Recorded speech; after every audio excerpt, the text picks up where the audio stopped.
Yuk, balik lagi di review bulat by MF Wrestling. Udah lama ya nggak bikin video. Dulu biasanya bikin berita-berita, sekarang review dulu ya, karena kita akan review NXT Vengeance Day ya, karena kita udah nonton hari Minggu kemarin dan bisa dibilang menurut saya sih NXT Vengeance Day cukup menarik meskipun ada beberapa yang sekiranya kurang wah, atau mungkin kurang ini aja sih, kurang sesuai ekspektasi saya aja. Oke, jadi, angle agak beda ya, terus juga ini saya bikin video berdiri, biasanya duduk, ya biar refresh aja, biar nggak terlalu kaku. Oke, yang pertama itu ada Stephanie Flair lawan Fallon Henley buat NXT Women's North America Championship. Itu buat saya match-nya cukup menarik, cuman memang lagi-lagi saya pribadi nggak terlalu suka dengan keberadaannya Fallon Henley buat Fatal Influence. Kalau misalkan si Fallon Henley-nya di-push nggak ada masalah, bahkan saya suka akan hal itu. Tapi memang jujur Fatal Influence bukan tipe saya, bukan yang begitu saya suka banget lah. Jadi kayak biasa aja sih. Saya nonton juga ada gangguan dari member yang lain, itu juga kayak ya, nggak ngapa-ngapain juga sebenarnya. Jadi cuman kayak biar Fallon Henley kelihatan sedikit lebih kuat aja, tapi saya nggak terlalu suka akan hal itu. Karena memang jujur Fallon Henley tanpa adanya si Fatal Influence pun tidak ngasih pengaruh apa-apa, tetap segitu-gitunya. Jadi value-nya Fallon Henley ya cuma segitu. Kalau ditambahin sama Fatal Influence juga nggak kemana-mana, cuman ya angkanya di segitu-segitu aja. Tapi ini kayaknya memang si Fallon Henley pengen di-push buat NXT Championship ya, buat NXT Women's Championship, dan itu adalah hal yang bagus. Karena saya suka Fallon Henley satu, terus yang kedua juga memang saya melihat ada potensi buat dia, biar bisa berkembang lebih bagus lagi. Dan juga menambah ini ya, yang penting itu menambah, contender di di ininya, di gelar-gelarnya. Karena memang sekarang lagi krisis ya menurut saya meskipun, eee, banyak nambah talent. Meskipun kita bisa lihat ya Julia masuk, Stephanie Flair masuk, Zarya masuk, terus juga udah mulai ada beberapa yang di-push kayak si Soruka, terus apa lagi ya? Ya ada beberapa nama lainnya lah yang mungkin kalau saya sebut satu demi satu kelamaan. Tapi ya begitulah. Jadi saya pengen lihat si Fallon Henley ini kayak gimana nanti ke depannya, terus juga saya pengen lihat Stephanie Flair nanti akan seperti apa sebagai Women's North America Championship Women's North America Champion. Nah itu ya. Terus yang kedua itu Tag Team Championship, Josh Briggs sama Yosuke Inamura lawan Fraction. Itu match oke oke punya favorit saya itu buat Vengeance Day karena memang baik si Fraction maupun Briggs sama Inamura itu dia ngasih value-nya sendiri.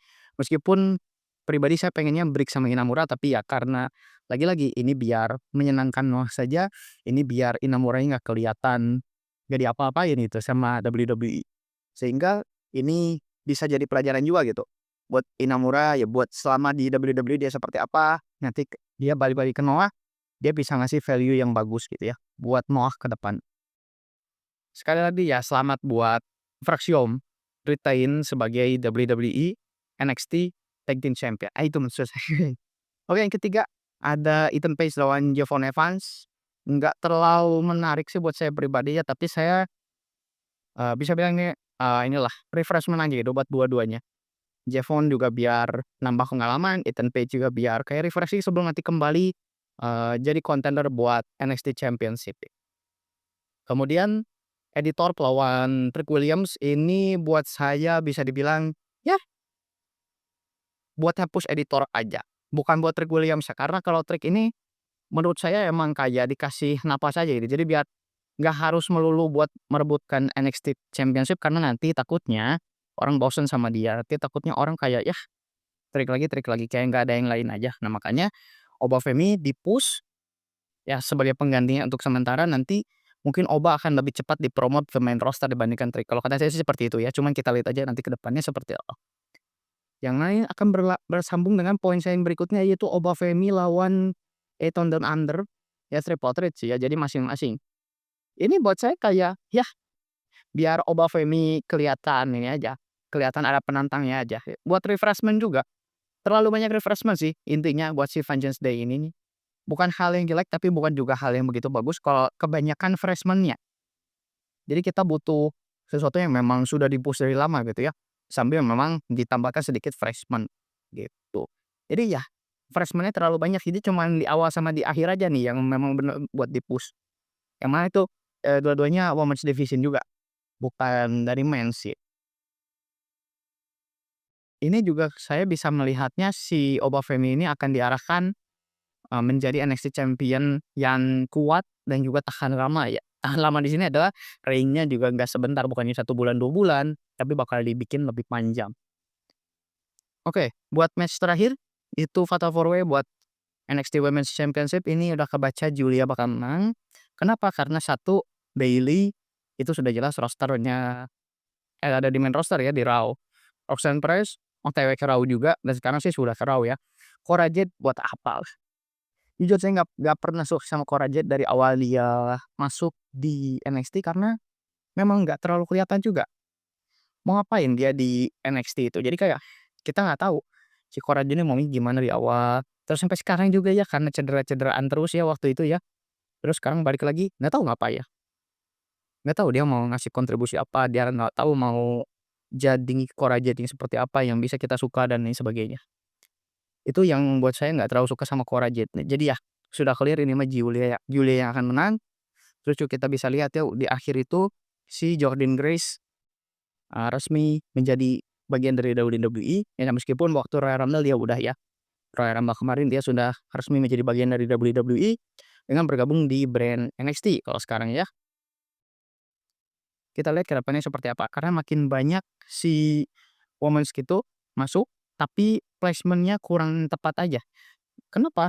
Karena ini salah satu kekhawatiran saya juga ya, dari awal, meskipun saya baru bilang akhir-akhir ini aja sih, karena memang belum menjadi isu yang begitu serius. Karena apa?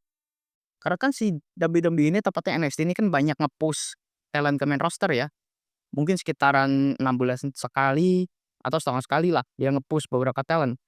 Yang mana nanti kan di main roster di-overload, kebanyakan talent, sehingga nanti ujungnya ada yang dilepas, ada yang dibalikin ke NXT, ada yang diputar dan lain sebagainya. Yang mana kita juga harus lihat nanti, ke depannya akan seperti apa dan ini juga mungkin akan berimbas sama bagaimana nanti si penulisan storyline di WWE juga, gitu. Tapi saya pribadi sih cukup senang ya, dengan banyaknya masuk talent-talent baru, mudah-mudahan sih bisa meningkatkan storyline yang sudah ada di WWE dan depannya akan bisa menjadi lebih baik lagi gitu. Terus satu lagi nih ada stable yang kita nggak tahu apa namanya, tapi dia tiba-tiba ngeganggu 2 kali ya, waktu tag team sama waktu NXT Championship. Itu orang yang sama kemudian nyerang-nyerang juga ya. Itu sih clearly talent baru semua, kecuali satu ada Dion Lennox ya, itu Dion Lennox itu adalah salah satu pegulat yang udah berapa kali tampil di WWE.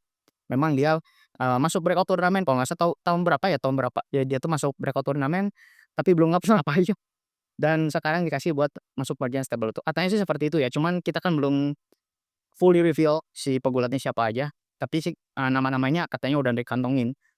Kita belum tahu namanya siapa, nanti ketika sudah di-reveal nama pegulat untuk, stable yang itu, gitu.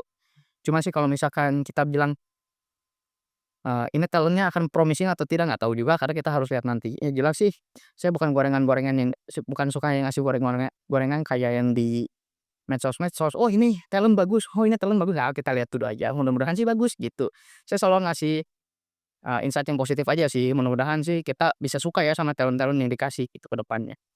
Karena jujur, kenapa saya bilang kayak gini gara-gara, ngomongin kok Dian lagi, ngomongin Dion Lennox ya, itu ada satu akun yang saya follow di Instagram kebetulan, itu ya kerjanya nge-goreng terus Dion Lennox, bahkan dari awal si Dion Lennox ini debut di WWE.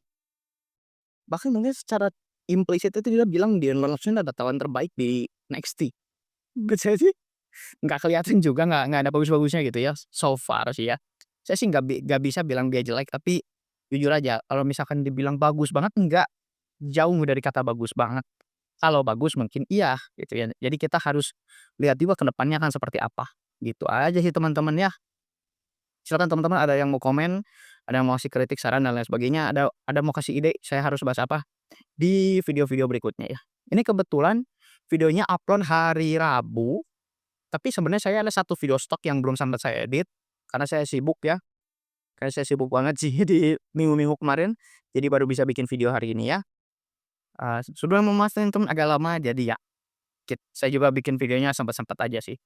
Jadi nanti kita tunggu aja NXT ke depannya seperti apa, kemudian juga di main roster juga kan nanti bentar lagi Elimination Chamber ya, kita tunggu aja si keberlangsungan pay-per-view-nya seperti apa ya, atau premium live event terserahlah namanya apa ya. Itu aja dulu buat hari ini, semoga kita bisa bertemu kembali di video berikutnya. Sekian.